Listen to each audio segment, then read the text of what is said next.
ইন্দোর ভারতের অদ্ভুত এক শহরের গল্প, যেটি টানা ৮ বছর ধরে জিতল পরিচ্ছন্নতার লড়াই। বন্ধুরা, আপনাদের একটা প্রশ্ন করি, ভারতের মতো একটি দেশে যেখানে প্রতিদিন লাখ টন আবর্জনা জমে, যেখানে শহরের রাস্তায় খোলা নালা, ভরা ডাস্টবিন আর দুর্গন্ধ, এগুলো যেন আমাদের চোখে অভ্যস্ত দৃশ্য, সেখানে কি কোনো শহর ৮ বছর ধরে টানা ১ নম্বরে থাকতে পারে পরিচ্ছন্নতায়?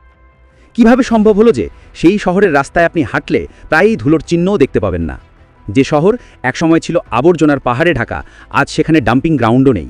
ভাবুন তো, অন্য শহরে যেখানে আবর্জনা ফেলার জন্য মানুষ লজ্জিত হয় না, সেখানে ইন্দোরে কেউ যদি খোলা রাস্তায় আবর্জনা ফেলে তার সামাজিক কলঙ্কের মতো ধরা হয়। আজ আমরা শোনাবো আপনাদের ইন্দোরের বিস্ময়কর গল্প, একটি শহরের গল্প যেটি শুধু ভারতের নয়, গোটা বিশ্বের কাছে পরিচ্ছন্নতার এক মডেল। তবে এই গল্প শুধু ইন্দোরের নয়, এটি আমাদের সবার জন্য এক শিক্ষা, এক অনুপ্রেরণা। চলুন তাহলে শুরু করা যাক। কিন্তু আসল প্রশ্ন হলো, ইন্দোর কিভাবে তৈরি করলো এই পরিচ্ছন্নতার সাম্রাজ্য?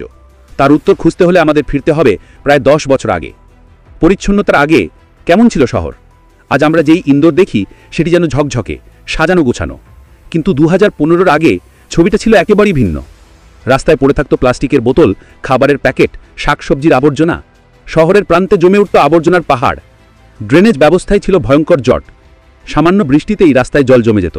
জনস্বাস্থ্যের জন্য ছিল মারাত্মক হুমকি, ডেঙ্গু, ম্যালেরিয়া, কলেরার মতো রোগ ছড়িয়ে পড়ত। মানুষ তখন ভাবত এটাই হয়তো ভারতের শহরের বাস্তবতা। কিন্তু ঠিক তখনই শুরু হলো পরিবর্তনের যাত্রা।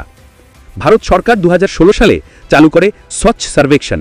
এর লক্ষ্য ছিল দেশের শহরগুলিকে পরিচ্ছন্নতার ক্ষেত্রে প্রতিযোগিতায় নামানো। আর এই প্রতিযোগিতায় নাম লিখিয়েই খেলা পাল্টে দিল ইন্দোর। ২০১৫ থেকে ১৭ সালের মধ্যে ইন্দোর মিউনিসিপ্যাল কর্পোরেশন নিল একটি কঠিন সিদ্ধান্ত। শহরকে পরিষ্কার না করলে ভবিষ্যৎ অন্ধকার। তারা ৩টি প্রধান পদক্ষেপ নিল। ১. উৎসে বর্জ্য পৃথক। প্রতিটি বাড়ি, প্রতিটি দোকান থেকে আলাদা করে সংগ্রহ করা হবে ভেজা ও শুকনো আবর্জনা। ২. ডোর টু ডোর সংগ্রহ। শহরে আর কোনো কমিউনিটি ডাস্টবিন থাকবে না। প্রতিদিন প্রতিটি বাড়ি থেকে সরাসরি আবর্জনা তোলা হবে। ৩. সম্পূর্ণ প্রক্রিয়াজাত। সংগৃহীত বর্জ্যের ১০০% বৈজ্ঞানিকভাবে প্রক্রিয়াজাত হবে। কিছুই উন্মুক্তভাবে ফেলা হবে না। শুরুতে নাগরিকরা রাজি হননি। কেউ বলল, আমরা কেন আলাদা করব? কেউ বলল, গাড়ি কি প্রতিদিন আসবে? কেউ ঠাট্টা করে বলল, ভারতের শহর কি কখনো পরিষ্কার হতে পারে? কিন্তু প্রশাসন ছিল দৃঢ় প্রতিজ্ঞ। তারা শুধু আইন করল না, নাগরিকদের সঙ্গে মিশে গেল, হাতে কলমে শেখালো কিভাবে বর্জ্য আলাদা করতে হয়। সফলতার রহস্য হলো উৎসে বর্জ্য পৃথক সিস্টেম।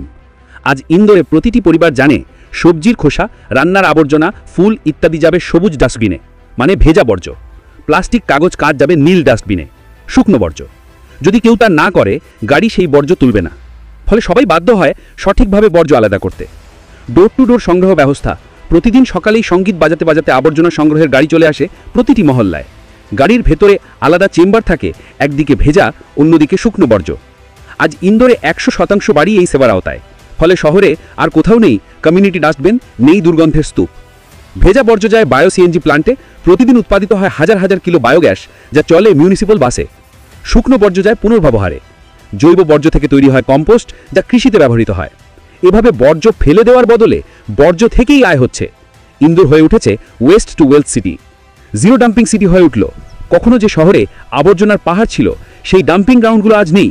সব বর্জ্য বৈজ্ঞানিকভাবে প্রক্রিয়াজাত হয়। প্রযুক্তি ও আইন পরিচালনা। প্রতিটি গাড়ি জিপিএস দিয়ে ট্র্যাক করা হয়। রাস্তা সিসিটিভি নজর রাখে, কে কোথায় ফেলে দিচ্ছে। কেউ নিয়ম না মানলে তাকে জরিমানা দিতে হয়। ভালো কাজ করলে পুরস্কারও দেওয়া হয়। জনসচেতনতা উদ্যোগ। সবচেয়ে বড় রহস্য এখানেই, নাগরিকদের মানসিকতা বদলানো। স্কুলে ছোটদের শেখানো হয় পরিচ্ছন্নতা গুরুত্ব। উৎসবের পর শহরবাসী নিজেরাই পরিচ্ছন্নতা অভিযান চালায়। আজ ইন্দোরে পরিচ্ছন্নতা হয়ে গেছে গর্বের প্রতীক। তবে ইন্দোরের গল্প নিখুঁত নয়। এখনও কিছু এলাকায় বস্তি ও পেরি আরবান অঞ্চলে সমস্যা আছে। বায়ু প্রদূষণ ও জল প্রদূষণের দিকে আরও মনোযোগ দেওয়া দরকার। স্যানিটেশন কর্মীদের কল্যাণে আরও কাজ প্রয়োজন। কিন্তু এগুলো সত্ত্বেও ইন্দোরের মডেল আজ ভারতের প্রতিটি শহরের জন্য অনুপ্রেরণা। ইন্দোর আমাদের শিখেছে, রাজনৈতিক প্রতিজ্ঞা ছাড়া কিছু সম্ভব নয়। প্রশাসনকে হতে হবে দৃঢ় এবং নাগরিকমুখী। অবকাঠামোতে বিনিয়োগ করতে হবে। সবচেয়ে জরুরি, নাগরিকদের মানসিকতা বদলাতে হবে। যে শহর একসময় ডুবেছিল আবর্জনার পাহাড়ে, সেই শহর আজ বিশ্বের সামনে মাথা উঁচু করে দাঁড়িয়েছে। বন্ধুরা, ইন্দোরের গল্প শুধু এক শহরের নয়, এটি আমাদের শেখায় যে যদি ইচ্ছাশক্তি থাকে, সঠিক পরিকল্পনা থাকে আর জনগণের সহযোগিতা থাকে, তাহলে কোনো শহরই অপরিচ্ছন্ন থাকতে পারে না। আজ প্রশ্ন একটাই, ইন্দোর পারল, তাহলে আমাদের শহর পারবে না কেন? এর উত্তর সময় আমাদেরকে বলতে পারে। আজকের ভিডিওটি এই পর্যন্তই। ভিডিওটি ভালো লাগলে লাইক, কমেন্ট, সাবস্ক্রাইব করতে ভুলবেন না। দেখা হবে পরের ভিডিওতে। ধন্যবাদ।